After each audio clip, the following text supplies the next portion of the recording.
तुम हमको पांडरा पट्टे मार के दो। हाँ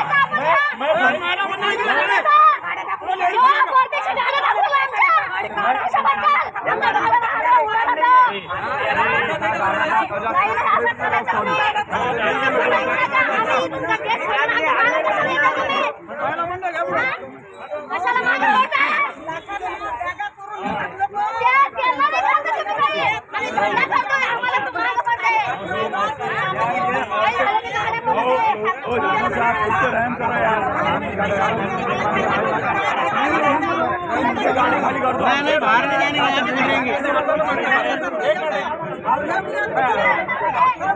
पांडरा पट्टा मार के दो।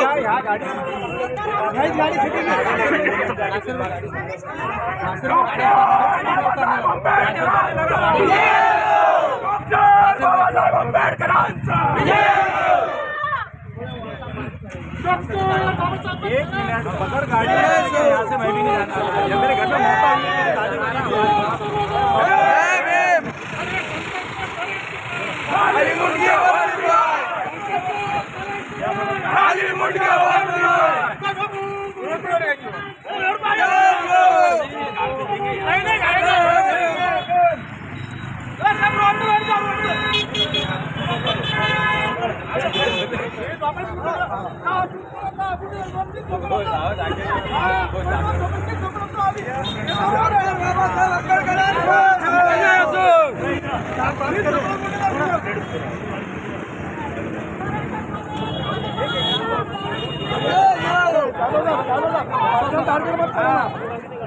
टारगेट छोड़ा नहीं है।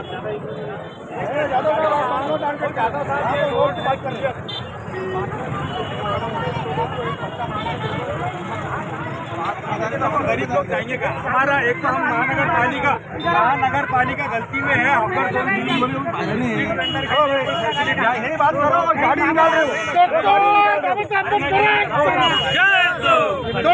बाबासाहेब आंबेडकरांचा अरे या सरकारचं करायचं काय?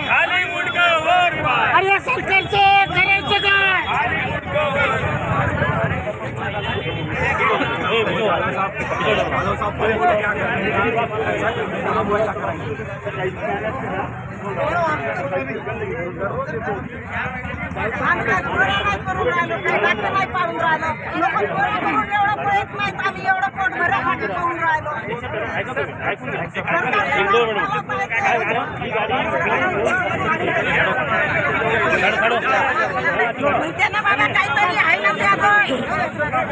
काहीतरी आहे ना त्यातून त्यांना आमचं पोटाचं खाते आणि आमच्या मागं लेकरं आहात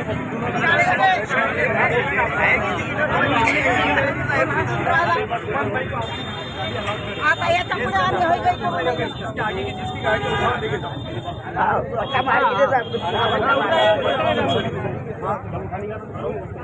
साहब आपके उसके बाद गाड़ा रोड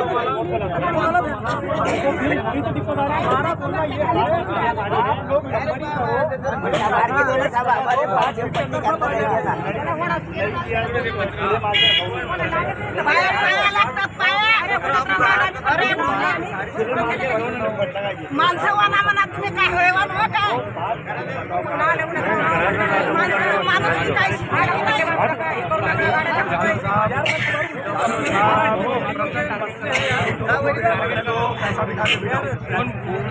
बुलशिट द्यायला दया माया मेरी बात यहाँ से चक्की के अंदर अटक जाता अरे आज गाडी खडाला देते आमच्या बाजूमध्ये हे परदेशी सांगितलं साहेबाला काय झालं रे मला ठीक आहे लेकिन जो मैं आपको बोल रहा हूँ आपको जाएंगे लेने देने से कोई मतलब नहीं लेने का जो लेने वाला आ रहा ना वो सब जान करना है इसके बारे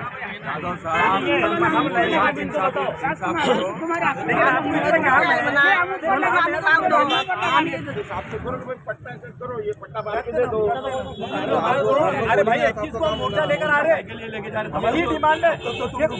महानगर पालिका की इनकम भी बढ़ाओ यहाँ एक नंबर लिखो यहाँ पे जो है तो अब्दुल भाई बैठे वहाँ भाई बैठी वहाँ पे है तो भरत भाई बैठा रमेश बैठा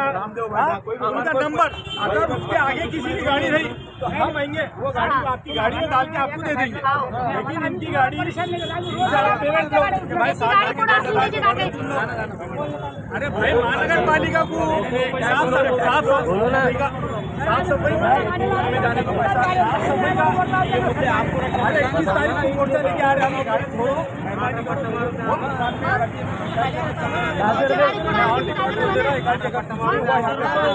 जिम्मेदार आप लोग रहेंगे क्योंकि आपकी ये जिम्मेदारी नहीं है रोड क्लियर करने की महानगर पालिका की ये ट्रैफिक हवलदारों की है आप लोगों को अतिक्रमण हटाना है कार्यक्रम रोकना है चलने को रास्ते नहीं है वो करना है यहाँ तो ट्रक जा सकते जी एक साथ पाँच ट्रक एक साथ जा सकती क्या है पब्लिक है भाई पब्लिक से बढ़ के प्रशासन नहीं है कमिश्नर नहीं है कोई मंत्री समिति नहीं है पब्लिक असल है समझे क्या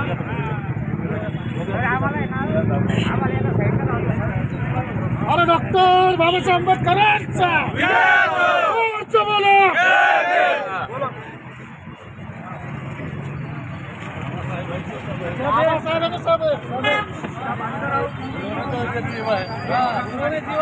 अरे डॉक्टर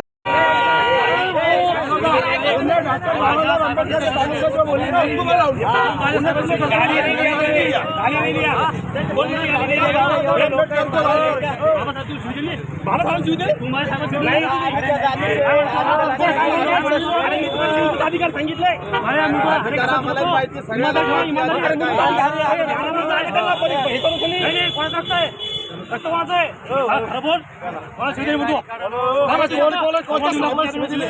दादा साहेब उमर है ना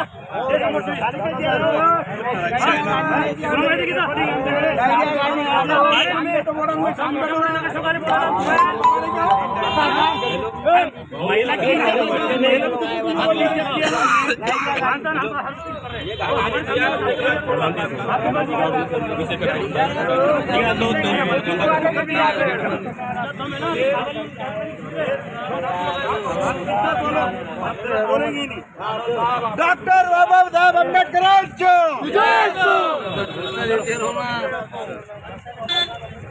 विजय असो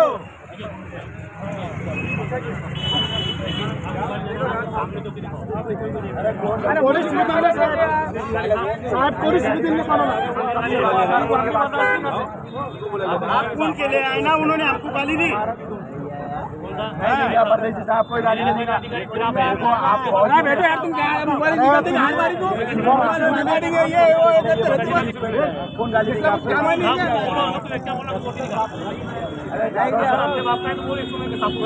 ऐसा ना अरे यार वर्दी की रिस्पेक्ट कोणी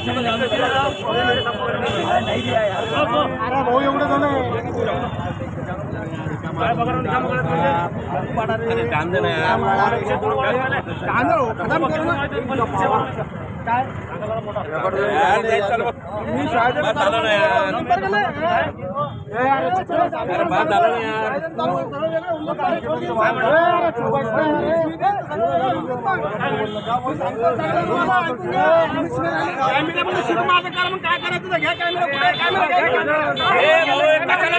चालू कर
ओके बस कल घाटी अस्पताल के पास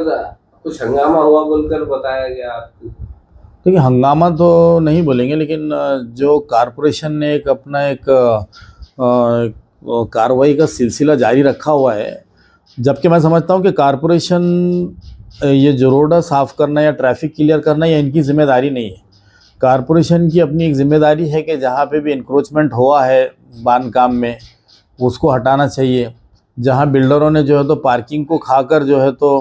रोडों के ऊपर लोग गाड़ियाँ जहाँ लगाते हैं तो पार्किंग को उन्होंने वापस से बहाल करना चाहिए कि वो पार्किंग एरिया जो कॉम्प्लेक्स के अंदर का है, आज वहाँ बड़ी बड़ी दुकानें बन के बैठे हैं, शोरूम बने हुए बड़े बड़े, तो उसको देखना चाहिए। ये क्या है कि हथगाड़ी वालों के पीछे पड़े रहना, आपने इतने बड़े बड़े काम शहर के अंदर है। अब कल का देखिए आप घाटी के पास का जो है तो वो क्लियर करने का बोल रहे थे, तो मैंने कहा यहाँ आप क्लियर करेंगे तो आगे जाने के बाद में 12 पुल्ला का गेट है, उसके बाजू से आप ब्रिज क्यों नहीं बना रहे भाई? इतना बड़ा रोड यहाँ से होने के बाद में वहाँ जाके एक 10 फीट का हो जाता है, घंटों ट्रैफिक जाम रहता है। तो महानगर पालिका ने ऐसे बड़े बड़े इश्यूज़ को हाथ में लेना चाहिए, ना कि जो है तो हथगाड़िया वालों के पीछे। हज़ारों हथगाड़ी वाले हैं जो गरीब है, जिसमें हर समाज हर जात का आदमी है। आपके लोग जाते हैं, उनका माल भी ले ले रहे हैं, उनके ऊपर फ़ाइन भी कर रहे हैं, गाड़ियाँ जब्त कर रहे हैं, गाड़ी छोड़ने के टाइम में फ़ाइन मार के छोड़ रहे हैं। तो मैं समझता हूँ कि कहीं ना कहीं कारपोरेशन ने इसके अंदर थोड़ा सा ढील देना चाहिए, क्योंकि कारपोरेशन के तरफ से अभी गलती में है अपन। क्योंकि आप जो बड़े बड़े रोड्स है जहाँ पर दिन और रात ट्रैफिक जाम रहता है, जैसा कि आप देख लीजिए कि औरंगपुरा है या रंगार गली के तरफ का एरिया है, तो आज 72 का प्लान 74 का जो भी प्लान है डेवलपमेंट प्लान आज तक इम्प्लीमेंट नहीं है। कोई भी एक आदमी उठ के जो है तो कोर्ट में जाता है और वो जो है तो उसको सालों साल जो है तो उसको रोक के रखता है। तो कारपोरेशन ने वहाँ नुमाइंदगी करना चाहिए कि भाई ये हज़ारों लोगों को जाने आने के लिए बहुत ट्रैफिक में अड़थड़ा होता है। तो ऐसी बड़ी बड़ी काम जो है तो कारपोरेशन लेना चाहिए। मैं समझता हूँ कि महानगर पालिका के आयुक्त बहुत अच्छा काम कर रहे हैं, उनसे हमारे का कोई वो नहीं है, लेकिन नीचे के जो अधिकारी है और ख़ास तौर पर रिटायर्ड जो मिलिट्री के ऑफिसर है, मैं समझता हूँ कि आज उनको पेंशन भी चल रही है और या महानगर पालिका से भी जो है तो लाभ उठा रहे, जबकि ऐसा नहीं है। एक आदमी जो है तो 2 लाभ नहीं उठा सकता है, ये भी रूल है। उसके बाद में ट्रैफिक का काम जो है तो महानगर पालिका नहीं करेंगे, ट्रैफिक का एक अपना डिपार्टमेंट है, वो लोग काम करेंगे। तो ये सारी बातें रखने के लिए हमने सोचा कि भाई ये लड़ाई झगड़ा कब तक करेंगे, क्योंकि गरीबों के नुकसान के लिए तो मजलिस को जो है तो उनको बचाने के लिए और उनके हक़ में तो रोड पे उतरना ही पड़ेगा। तो ये टकराव बार बार ना हो बोलकर हमने 21 तारीख को जो है तो कॉरपोरेशन के सामने एक धरना रखे हैं और हमारी जितनी भी डिमांड्स है कि भाई घाटी के पास में आज 70-80 फीट का जो भी रोड है, फुटपाथ जो है तो रोड से 2-3 फीट ऊपर है, 2 फीट ऊपर है, आप फुटपाथ के ऊपर इनको नंबरिंग करके दो, उनसे जो है तो आप पैसा लो कि भाई जो है तो ये वन टाइम आप जो है तो साल भर का इतना चार्जेस दीजिए, नंबर के साथ उसको रजिस्टर्ड करके दीजिए। गाड़ी के आगे गाड़ी लगी तो हम खुद बोल रहे हैं कि ज़िम्मेदारी से आप उसके ऊपर कार्रवाई कीजिए, ट्रैफिक में अड़थड़ा नहीं होना चाहिए। लेकिन जो रोड यूजलेस है, बिल्कुल भी कुछ काम की नहीं है, और घाटी में ऐसे पेशेंट आते हैं जो गरीब होते हैं। अब वो गरीब पेशेंट का अगर कोई रिश्तेदार बाहर फ्रूट लेने के निकला और उसको वहाँ नहीं मिला तो उसको जाहिर बात है कि औरंगपुरा जाना पड़ेगा, और औरंगपुरा जाने के लिए उसको ऑटो करना पड़ेगा। तो मतलब आप और डबल गरीब को गरीब करना चाह रहे हैं और अमीर को अमीर करना चाह रहे हैं। तो ये कहीं ना कहीं जो है तो नाइंसाफ़ी हो रही है। तो ये सारी मांगों को लेकर हम तो म्यूनसिपल कमिश्नर साहब के पास में जाएंगे और हम उम्मीद करते हैं कि वो गरीबों के हक़ में जो है तो अच्छा फ़ैसला करेंगे। और जो रोड जो है, जहाँ पे फुटपाथ है, जो बिल्कुल भी काम नहीं आते, वहाँ पे कम से कम इन लोगों को बिठाएंगे, क्योंकि कॉरपोरेशन के अंदर स्ट्रीट वेंडर को डेवलप करना, इनको जो है तो प्रॉपर जगह देना चाहिए। जो वहाँ पर अपाहिज है, जो हैंडीकैप लोग हैं, उनका भी ख्याल रखना चाहिए। तो ऐसे सारी डिमांड्स को लेकर हम 21 तारीख को जो है तो जुमा की नमाज के बाद में एक धरने का आयोजन किया है इम्तियाज़ जलील साहब की क़ियादत के अंदर। मजलिस के तमाम कारपोरेटर, ज़िम्मेदारान, कार्यकर्ता, सभी लोग, और साथ ही साथ वो हथगाड़ी वाले जिनके ऊपर बार बार उनको एक ऐसा डर लगा रहता है कि हम आज 1000 रुपये का फ्रूट लेकर आए हैं, कब आकर हमारा माल जब्त कर लिया जाएगा और फिर बाद में माल वाले को हम क्या पैसा देंगे, हमारा परिवार कैसा चलाएंगे। तो ये सारी जो तो बातों को लेकर हम म्यूनसिपल कमिश्नर से मिलेंगे और इंशाल्लाह इसको हल करवा के लेंगे इंशाल्लाह। सर, जैसे कि टैक्स 80% टैक्स के नाम पर विकास कामों को रोका जा रहा है, यानी 80% आपके एरिया का टैक्स होगा तो ही विकास काम करेंगे, नहीं तो नहीं करेंगे, ऐसा आयुक्त साहब का बोलना है। देखिए, महानगर पालिका जो है तो कोई प्रॉफिट मेकिंग कंपनी नहीं है। ये मूलभूत सुविधाएं देना जो है तो महानगर पालिका का पहला अधिकार है, चाहे वो नल की शक्ल में हो, ड्रेनेज की शक्ल में हो, लाइट की शक्ल में हो या रोड की शक्ल में हो। क्योंकि आप टैक्स जो है तो पूरे शहर से वसूल कर रहे हैं, आपको जीएसटी का पैसा जो है तो स्टेट गवर्नमेंट से आ रहा है, तो आप सबसे पहले सैलरीज बांट रहे हैं। आपको टैक्स वसूल करने के लिए किसी ने रोका नहीं है, लेकिन ये कंडीशन मत लगाइए कि वहाँ का 80 और 90% जो है तो टैक्स वसूल होगा तो जब हम जो है तो वहाँ के डेवलपमेंट के काम करेंगे। अरे भाई, आप डेवलपमेंट के काम करेंगे तो आपको लोग टैक्स देने में भी जो है तो हिचकिचाएंगे नहीं। आज वहाँ पे मूलभूत सुविधाएं है ही नहीं और टैक्स भरते जाइए आप लोग, तो ऐसा नहीं है। मैं समझता हूँ कि पहले आपने डेवलपमेंट करना, ताकि लोगों को भी समझ में आए कि भाई ये हमारे पर खर्चा किया है गवर्नमेंट ने और हमको भी टैक्स देना ज़रूरी है। और आपके माध्यम से लोगों से भी अपील करूँगा कि टैक्स जो है तो देना चाहिए। बिल्कुल, महानगर पालिका टैक्स के पैसों से चलती है, उसको दूसरी इनकम नहीं है। लेकिन महानगर पालिका के पास में जो अननेसेसरी दूसरे खर्चे होते हैं उनको रोककर कम से कम डेवलपमेंट का काम करें। हम कभी भी टैक्स जो है तो लोगों को भरने की अपील करेंगे, ना कि ये बोलेंगे कि किसी ने टैक्स नहीं देना चाहिए, ऐसा नहीं कभी बोलेंगे। सर, नाला सफाई पर क्या कहेंगे? देखिए, नाला सफाई के लिए आपके माध्यम से मैं कमिश्नर साहब से ख़ास तौर पे अपील करूँगा कि इसके अंदर करोड़ों रुपये जो है तो बिल उठाया जाता है, लेकिन उस तरीके की नाला सफाई नहीं होती है जितना कि पैसा उठाया जाता है। तो इसके लिए कहीं ना कहीं एक ऐसी एजेंसी अपॉइंट की जाए ऊपर, इनके ऊपर थर्ड पार्टी, कि जिसने उसका बिल्कुल मेजरमेंट लेना चाहिए कि काम कितना हुआ, उसी का बिल जाना चाहिए। वरना ऐसा होता है कि इनको मालूम है आज हमने नाला सफाई की है, पहली बारिश आने के बाद में उसको कोई चैलेंज नहीं कर सकता कि यहाँ पर जो है तो सफाई हुई भी थी या नहीं हुई थी। नहीं भी हुई तो उसको सफाई हुई थी बोल के उसका बिल निकलता है, क्योंकि उसके अंदर कोई है ही नहीं अकाउंटेबल कि भाई हो सकता है कि पानी के साथ फिर से बहकर आ गया, तो बहकर नहीं आता है, वो वही के साथ वैसा का वैसे ही पड़ा रहता है, लेकिन पेपर के ऊपर इसका बिल निकलता है। तो ये चीज़ों का जो है तो कारपोरेशन अगर ध्यान दी तो वो 80% वाली जो पॉलिसी है, हो सकता है उसके अंदर कुछ ना कुछ ढील ला सकते हैं उसके अंदर। अब जैसा कि आप लोग बोल रहे हैं कि 80% जो टैक्स भरा हुआ रहेगा वो गली के अंदर काम होगा, तो मैं समझता हूँ कि शहर के अंदर आज भी कई इलीगल टावर्स है, मोबाइल टावर, जहाँ से अगर सही तरीके से हमने वसूली करे, बहुत बड़े बड़े जो तो हॉल बने हुए फंक्शन हॉल्स, जहाँ से हमने सही तरीके से टैक्स लिए, बड़े बड़े हॉस्पिटल MGM जैसे और कई ऐसे नामवर हॉस्पिटल है जिनके पास से अगर हमने सही टैक्स लिए, मॉल है, प्रोजॉन मॉल है, तो अगर ऐसी बड़ी बड़ी जगहों से हमने सही तरीके से अगर टैक्स लिए तो मैं समझता हूँ कि गरीब बस्तियों के अंदर विकास करने के लिए सवाल ही नहीं करना पड़ेगा कि वहाँ से 80% या 90% जो टैक्स आया। आप ये लोगों से आप अगर सही तरीके से टैक्स लीजिए, हो रहा यही है कि बड़ा आदमी बड़ा ही बन रहा है और गरीब गरीब बनते जा रहा है, तो गवर्नमेंट ने कहीं ना कहीं गरीबों के बारे में ही सोचना चाहिए, मेरा ऐसा मानना है। उसको अब तुम्हारे